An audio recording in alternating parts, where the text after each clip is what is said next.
Assalamualaikum warahmatullahi wabarakatuh.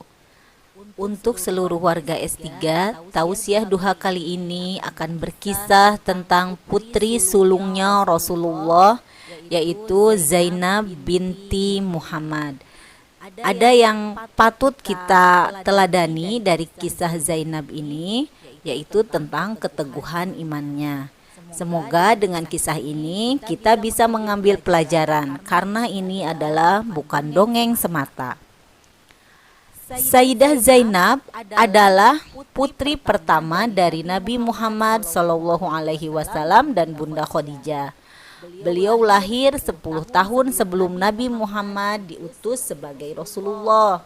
Sayyidah Zainab besar dalam lingkungan keluarga yang terhormat dan berada, karena kedua orang tuanya adalah pengusaha yang sukses di kota Mekah. Namun, kekayaan yang dimiliki keluarganya tidak lantas membuat Sayyidah Zainab bermanja-manja. Beliau justru rajin membantu sang bunda melakukan aktivitas rumah tangga. Sayyidah Zainab juga sangat sayang dan rajin mengasuh ketiga orang adiknya, yaitu Ruqayyah, Ummu Kulsum, dan Fatimah. Bahkan Fatimah mengatakan, "Zainab adalah ibu kedua bagiku," ucapnya dengan bangga. Ketika beranjak dewasa, Sayyidah Zainab menikah dengan seorang pria berakhlak baik dan masih ada hubungan kekerabatan dengan Bunda Khadijah. Ia bernama Abul As bin Robi. Abul As bin Robi adalah lelaki yang penyayang. Mereka hidup saling mencintai. Hingga tiba masa diangkatnya Nabi Muhammad sebagai Rasulullah, Sayyidah Zainab langsung mengikuti ayahnya. Ya, ia adalah salah satu wanita yang masuk Islam paling awal. Ketika Abul As bin Robi pulang dari berdagang, Sayyidah Zainab mengajak suaminya untuk memeluk Islam. Sayang, ternyata suaminya menolak. Pada tahun 624 Masehi, terjadi perang Badar di Madinah antara umat muslim dengan kafir Quraisy Mekah. Abul As bin Robi ikut berperang sebagai kaum kafir. Disinilah timbul kekhawatiran pada diri Zainab akan terbunuhnya suaminya atau yang terbunuh adalah ayahnya. Atas pertolongan Allah, perang Badar berhasil dimenangkan oleh umat muslim, sehingga kaum kafir yang kalah menjadi tawanan pasukan muslim, termasuk Abul As bin Robi. Karena iba suaminya menjadi tawanan, Sayyidah Zainab mengirimkan tebusan untuk suaminya, yaitu sebuah kalung hadiah dari Bunda Khadijah ketika dia menjadi pengantin dulu. Ketika mendapati barang tebusan tersebut, Rasulullah SAW menangis. Beliau tahu bahwa itu adalah kalung kesayangan Zainab. Kalung itu juga yang mengingatkan Rasulullah terhadap istri tercintanya Sayyidah Khadijah.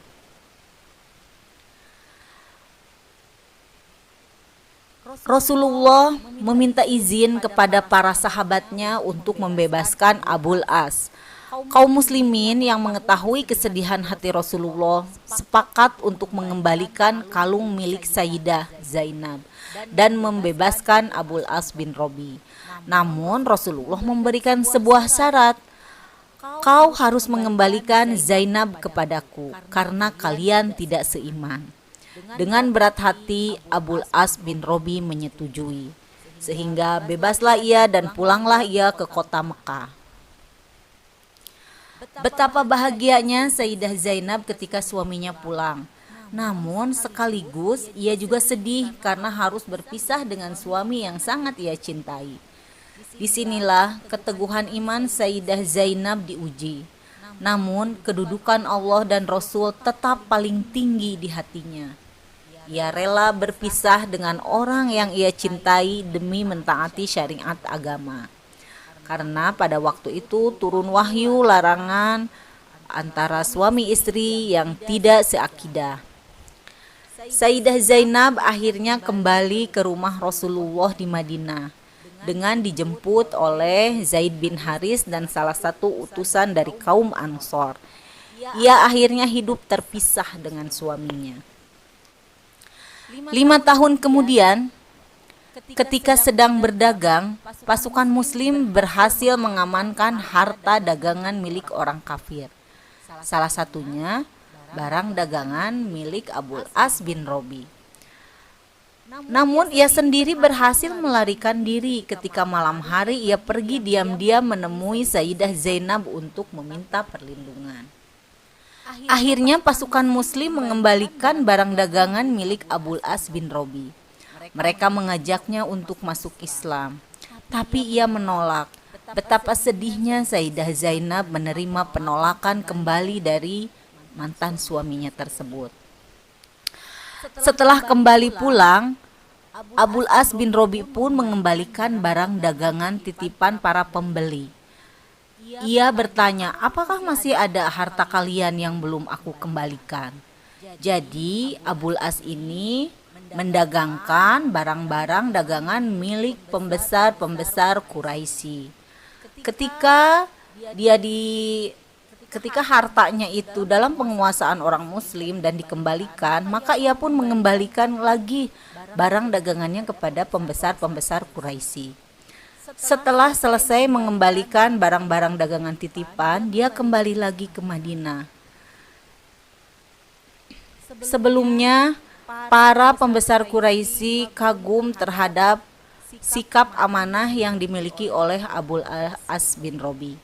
Engkau benar-benar orang yang mulia dan menepati janji. Semoga Allah memberikan balasan yang baik untukmu. Setelah mengembalikan barang dagangan yang dititipkan padanya, dia kembali lagi ke kota Madinah dan menyatakan masuk Islam di hadapan Rasulullah. Akhirnya, Abul As bin Robi bisa kembali hidup bersama dengan Sayyidah Zainab. Tapi kebersamaan mereka tidaklah lama, hanya sekitar 1 tahun saja. Pada tahun ke-8 Hijriah, Sayyidah Zainab berpulang ke rahmatullah setelah diuji oleh Allah dengan penyakit yang dideritanya. Abul As menangisi kepergian beliau hingga menyebabkan orang-orang di sekitarnya turut menangis. Kemudian Rasulullah Shallallahu Alaihi Wasallam datang dalam keadaan sedih. Dan beliau berkata kepada para wanita agar mereka memandikan jenazah Zainab. Tatkala prosesi mandi telah usai, beliau memberikan kain penutup seraya berkata, "Pakaikanlah ini kepadanya." Beliau menyerahkan selimut yang biasa dipakainya untuk menjadi kain kafan bagi Zainab. Tak lama setelah kepergian Sayyidah Zainab, sang suami pun meninggal dunia. Kasih sayang mereka akan berlanjut di surga insya Allah. Dari pernikahannya tersebut, mereka dikaruniai 2 orang anak. Selamat beristirahat, wahai Sayyidah mulia. Cintamu pada seorang hamba tak mengalahkan cinta tertinggi untuk Allah dan Rasul-Nya. Nah, disinilah pelajaran yang bisa kita ambil dari Sayyidah Zainab ini. Setinggi apapun, secinta apapun kepada manusia, tetapi tetap cinta yang tertinggi di hatinya hanya untuk Allah dan Rasul-Nya. Demikianlah, mudah-mudahan dari kisah ini kita bisa belajar keteladanan dari Zainab binti Muhammad. Demikian yang bisa Ibu sampaikan, semoga bermanfaat. Wabillahi taufik wal hidayah. Wassalamualaikum warahmatullahi wabarakatuh.